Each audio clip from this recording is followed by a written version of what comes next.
மீண்டும் விளையாடி உங்கள் அனைவரையும் சந்திப்பதில் பெரும் மகிழ்ச்சி.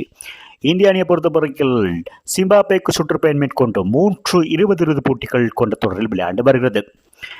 இன்றைய தினத்தில் முதலாவது 20 போட்டி ஹராரே மைதானத்தில் ஆரம்பித்து குறிப்பிடத்தக்கது. இந்த போட்டியை பொறுத்தவரையில் இந்தியா நாணய சுழற்சி வெட்டுப்பட்டு தமது அணியை முதலாவதாக களத்தடுப்பை தேர்வு செய்திருந்தது. இந்திய அணி சார்பாக இன்றைய தினத்தில் அசோக் சர்மா அறிமுகம் கண்டிருந்தார் என்பதும் குறிப்பிட்டு கூற வேண்டிய விடயம். சிம்பாப்வே அணியிலும் இன்றைய தினத்தில் பென் கரன் அறிமுகம் கண்டிருந்தார் என்பது குறிப்பிடத்தக்கது. இவர் இங்கிலாந்து அணியின் ஷாம் கரன் மற்றும் டொம் கரனுடைய சகோதரர் என்பது குறிப்பிடத்தக்கது. அவர் இப்பொழுது சிம்பாப்வே அணிக்காக விளையாண்டு வருகிறார். ஆகவே இன்றைய தினத்தில் சிம்பாப்வே அணி ஆடுகள் முன்னிருந்தது. முதல் 5 விக்கெட்டை 64 ஓட்டங்களுக்கு 13.4 பந்து வீச்சில் இழந்திருந்தது என்பது குறிப்பிடத்தக்கது. பிரையன் பென்னட் 0, பென் கரன் 4 ஓட்டங்கள் 2 இடங்களாக 8 ஓட்டங்கள் அறிமுகம் கண்டிருந்தார். டியோன் மேயர் 6 ஓட்டங்கள், சிகாண்டர் ராசா அணியின் தலைவர் 4 அடுத்தடுத்த விக்கெட்டுகளை வெட்டுக் கொடுத்திருந்தார்கள். இதன் காரணமாக 6வது விக்கெட்டுக்காக வெஸ்லி மதவேரா மற்றும் மருமானி ஆகிய இருவரும் சிறப்பான இணைப்பாட்டம் அமைத்திருந்தார்கள். 37 பந்துகளில் 57 ஓட்டங்கள் இணைப்பாட்டம் அமைத்திருந்தார்கள். மருமானி சிறப்பான ஒரு துடுப்பாட்டத்தை இன்றைய தினத்தில் வழங்கியிருந்தார் குறிப்பிடத்தக்க 20 பந்துகளில் ஆட்டம் உள்ளக்காது 4 ஓட்டங்கள் 2, 6 ஓட்டம் 1 இடங்களாக 27 ஓட்டங்களையும் பெற்றுக் கொடுத்திருந்தார். வெஸ்லி மதவேரா 4 ஓட்டங்கள் 3, 6 ஓட்டம் 1 இடங்களாக அதிகப்படியாக 39 ஓட்டங்களையும் பெற்றுக் கொடுத்தோடு பிராட் ஈவன்ஸ் 0 ஆட்டம் இழந்ததன் காரணமாக நிர்ணயிக்கப்பட்ட 20 ஓவர்களில் 7 விக்கெட்டுகள் இழந்து 125 ஓட்டங்களை மாத்திரமே பெற்றுக் கொடுத்திருந்தார்கள். இந்திய பந்துவீச்சில் மாயங் யாதவ் இன்றைய தினத்தில் அதிரடியான வேக பந்து வீச்சாளராக சிறப்பாக பந்து வீசினார் குறிப்பிடத்தக்கது. 4 பந்துகளில் 18 ஓட்டங்கள் 2 முக்கியமான விக்கெட்டுகளையும் வீழ்த்தியிருந்தார். கிரிஷ் யாதவ் 4 பந்துகளில் 19 ஓட்டங்கள் 2 விக்கெட்டுகள், சிவம் தூபே மற்றும் ரவி பிஷ்னோய் தலா ஒவ்வொரு விக்கெட்டுகளையும் வீழ்த்தியிருந்தன. ஆகவே இந்திய அணியை பொறுத்தவரை 126 ஓட்டங்கள் இலக்காக நிர்ணயிக்கப்பட்டிருந்த பழக்கில் ஆரம்ப துடுப்பாட்டவில் அதிரடியான ஆடக்கூடிய அபிஷேக் சர்மா மற்றும் இளம் வைபவ் சூரியவன்ஷி ஆகிய இருவரும் ஆட்டுக்களம் நுழைந்திருந்தார்கள்.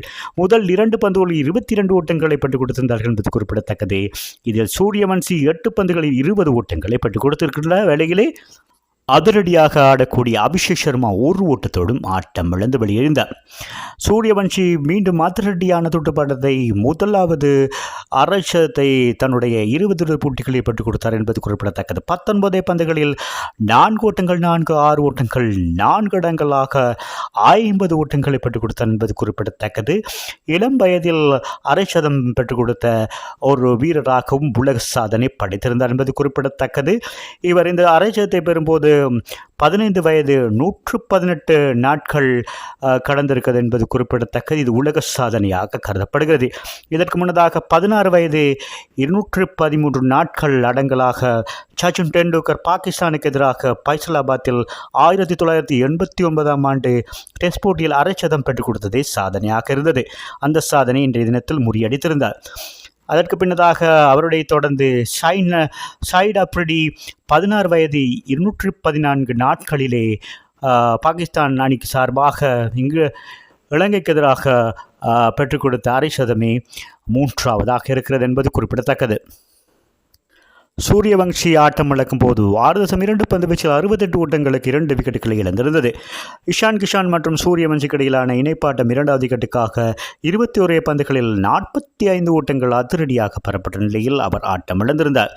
இஷான் கிஷான் மற்றும் சிரேசையருக்கு இடையிலான இணைப்பாட்டம் 3வது விக்கெட்டுக்காக 31 பந்துகளில் 46 ஓட்டங்கள் பெறப்பட்ட நிலையில் இஷான் கிஷானும் ஆட்டம் இழந்தது. அவர் 24 பந்துகளில் 4 ஓட்டங்கள் 3, 6 ஓட்டங்கள் 2 இடங்களாக 35 ஓட்டங்களை பெற்றுக் கொடுத்து ஆட்டம் இழந்திருந்தார்.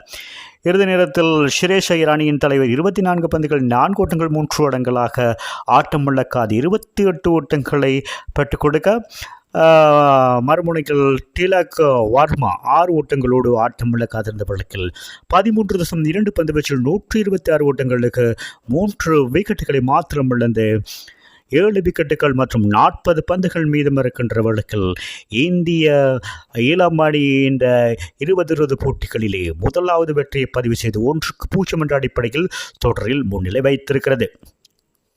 இந்திய அணி பொறுத்தவரையிலும் சிறப்பான பந்து வீச்சிலும் துடுப்பாட்டத்திலும் செயற்பட்டு இந்த போட்டியை வெற்றி பெற்றிருப்பதோடு சிம்பாப்வே அணியை பொறுத்தவரையில் பிளஸிங் முசரபானி 2 விக்கெட்டுகளையும் ரிச்சர்ட் நகவா 1 விக்கெட்டையும் வீழ்த்தியது குறிப்பிடத்தக்கது.